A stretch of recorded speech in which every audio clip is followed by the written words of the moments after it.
دفعہ مال غنیمت بہت زیادہ آیا تو حضرت فاروق اعظم نے اس صوبے کے لوگوں کو کہا کہ ایک شخص جو مالیات کا وزیر تھا، وزیر خزانہ تھا، اس کو جناب عمر فاروق رضی اللہ تعالیٰ عنہ نے کہا، وزیر خزانہ اس صوبے کے جہاں حضرت سعید بن عامر گورنر تھے، کہا کہ غریبوں کی لسٹ بنا کے بھیجو، میں فنڈ لگانا چاہتا ہوں۔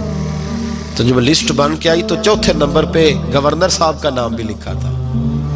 تو حضرت عمر فاروق رضی اللہ تعالیٰ عنہ نے حضرت سعید بن عامر سے کہا، یار تو غریب تھا، مجبور تھا، تنگ دست تھا، تیرے صوبے کے لوگ کہہ رہے مجھے کیوں نہیں بتایا؟ حضرت سعید لگے، عمر پہلے تو وہ بندہ مجھے بتا جس نے میرا پردہ کھولا ہے، وہ بندہ تو بتا، میں جانوں، میرا رب جانے، میں غربتوں کے رونے چوکوں میں کھڑا ہو کے نہیں روتا، میرے پاس کو رنج و علم ہو تو میں اپنے رب کی بارگاہ میں عرض کرتا ہوں، میں اپنے محبوب کو بتایا کرتا ہوں، میں غربتوں کے رونے دنیا داروں کے سامنے نہیں روتا۔ حضرت عمر گئے، گورنر صاحب کے مقرر کرنے کے بعد 2 4 5 مہینے کے بعد جب حضرت سعید بن عامر کی گورنری کو تھوڑا وقت گزر گیا تو حضرت عمر کا طریقہ تھا، گورنروں کا پتہ کرتے تھے، آپ کا طریقہ یہ تھا کہ جس علاقے کا گورنر ہوتا اس کی جامع مسجد میں سب لوگوں کو جمع کرتے اور پھر گورنر کو بھی بلاتے، تو کہتے کوئی شکایت ہے گورنر کی تو بتاؤ۔ مسجد میں جمع کیا، لوگ اکٹھے ہو گئے، حضرت فاروق اعظم رضی اللہ تعالیٰ عنہ نے فرمایا گورنر کی کوئی شکایت ہے تو بتاؤ۔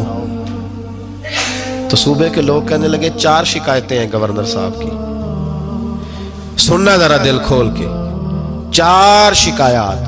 کون سی؟ کہ پہلی شکایت یہ ہے کہ جب یہ نئے نئے آئے تھے تو فجر کے بعد مسجد میں بیٹھ جاتے تھے، جس کا دل کرتا تھا مل لے، اب یہ فجر پڑھ کے گھر چلے جاتے ہیں اور اشراق چاشت کے وقت 8 9 بجے آتے ہیں۔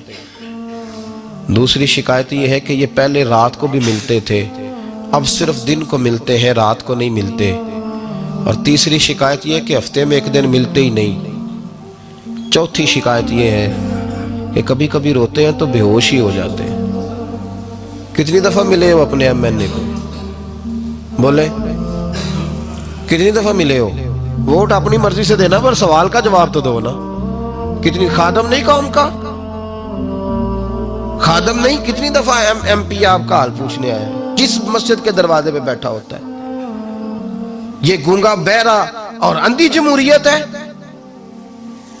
رنگ وہی بہتر ہے جو محمد عربی کے غلاموں نے ہمیں عطا فرمایا ہے صلی اللہ تعالی علیہ، اور یہی چراغ جلے گا تو روشنی ہوگی۔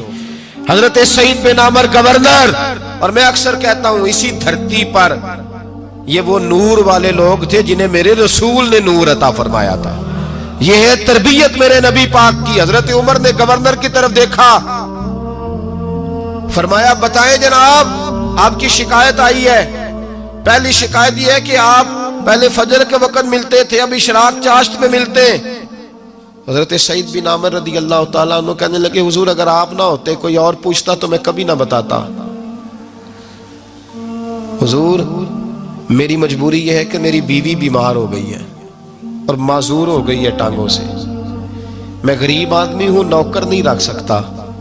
اس بھلی مانس عورت نے 30 سال میری نوکری کی ہے، اب وہ بیمار ہو گئی ہے تو کیا میں اس کو چھوڑ دوں؟ میں سویرے اٹھ کے اپنے گھر میں جھاڑو دیتا ہوں، برتن دھوتا ہوں، آٹا گوندتا ہوں، روٹی پکاتا ہوں اور اپنی باوفا بیوی کے منہ میں لقمے ڈالتا ہوں۔ حضور وہ پخانہ پیشاب کرتی ہے تو وہ بھی میں صاف کرتا ہوں، وہ میری ذمہ داری جو ہوئی تو ذرا دیر ہو جاتی ہے۔ بس پہلے سوال کا جواب آیا تو لوگ کہتے ہیں ہمارے جسم کے رونگٹے کھڑے ہو گئے۔ پھر کہا آپ کی دوسری شکایت یہ ہے کہ آپ ہفتے میں 1 دن ملتے نہیں۔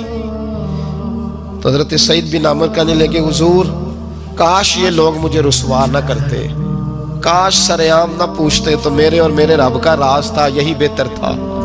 فرمایا کہہ چکا ہوں نا غریب ہوں، جوڑا ایک ہی ہے میرے پاس، ٹھنڈ کا موسم ہے تو ہفتے میں 1 دن کپڑے دھو کے خشک ہونے کو ڈال کے بیوی کے کپڑے پہن کے بیٹھا رہتا ہوں، اور ذرا شام ہو جاتی ہے باہر آنے میں تو کیا کروں، نہیں آ پاتا۔ کہا تیری تیسری شکایت یہ ہے کہ تو رات کو نہیں ملتا، صرف دن کو ملتا ہے۔ تو حضرت عمر کہتے ہیں اپنی سفید داڑھی جناب سعید بن عامر نے زور سے پکڑ لی، کہنے لگے عمر یار ادھر دیکھنا ہے کوئی بال کالا؟ سفید نہیں ہو گئے سارے؟ اس کا مطلب ہے پھل پک گیا، پتہ نہیں مالک کب بلا لے۔ گناہوں کی لسٹ بڑی لمبی ہے، مصلی پہ بیٹھ کے مالک کو مناتا رہتا ہوں، اس کو کہتا ہوں یہاں پردے رکھے ہیں تو وہاں بھی میرے پردے رکھنا۔ میں ساری رات دن میں نے رکھا ہوا ہے مخلوق کے لیے، رات رب کے لیے رکھی ہے، عمر کیا کروں؟ وہاں بھی تو جانا ہے نا، نہیں مل پاتا۔ حضرت عمر کی آنکھیں آنسوؤں سے بھر گئیں، فرمایا چل چوتھی بات بتا۔ کبھی کبھی بے ہوش کیوں ہو جاتا ہے روتے روتے؟ تو پھر رونے لگے، کہنے لگے حضور میں نے 40 سال کی عمر میں کلمہ پڑھا ہے، جب 40 سال کے گناہ یاد آتے ہیں تو پھر مجھ سے صبر نہیں ہوتا، اور سوچتا ہوں اگر ایک گناہ کا پتہ تے سارا ہے نا سردار نو کیتیاں دا، من آنم کے من دانم، پتہ تے سارا ہے سردار نو کیتیاں دا، اور جب 40 سال کی خطائیں یاد آتی ہیں تو رو پڑتا ہوں اور سوچتا ہوں اگر مالک نے کھڑا کر کے پوچھا تو جواب کیا دوں گا؟ عمر میرے لیے دعا کر، رب میری 40 سال کی خطائیں بخش دے۔ حضرت عمر رونے لگے۔ جناب سعید بن عمر کہنے لگے بڑی باتیں ہو گئیں، میرے بڑے پردے کھل گئے، چل اب میری سزا کا اعلان کر میں جاؤں۔ عمر اب بتا، میں نے جواب دے دیا، اب شکایات پر سزا کا اعلان کرنا میں جاؤں؟ تو حضرت عمر نے ہاتھ اٹھائے کہا اے اللہ مجھے اس طرح کے کچھ اور گورنر بھی عطا فرما، اے اللہ میرے رسول صلی اللہ علیہ وسلم کے غلاموں کو اس طرح کے کچھ اور گورنر بھی عطا فرما۔ یہ میرے بھائی میرے رسول کے یہ تھے وَقَانُوا يَتَّقُونَ، پرہیز، میرا مضمون اور تھا رہتا چلا جا رہا ہے، یہ متقی لوگ تھے، یہ پرہیزگار تھے، یہ ہیں جن کو قرآن کہتا ہے اَلَا اِنَّ أَوْلِيَاءَ اللَّهِ لَا خَوْفٌ عَلَيْهِمْ وَلَا هُمْ يَحْزَنُونَ۔ میرے اعلیٰ حضرت فاضل بریلوی کے چھوٹے صاحبزادے مفتی اعظم ہند مولانا مصطفیٰ رضا خان صاحب رحمت اللہ علیہ کے پاس ایک لڑکا باندھ کے لایا گیا،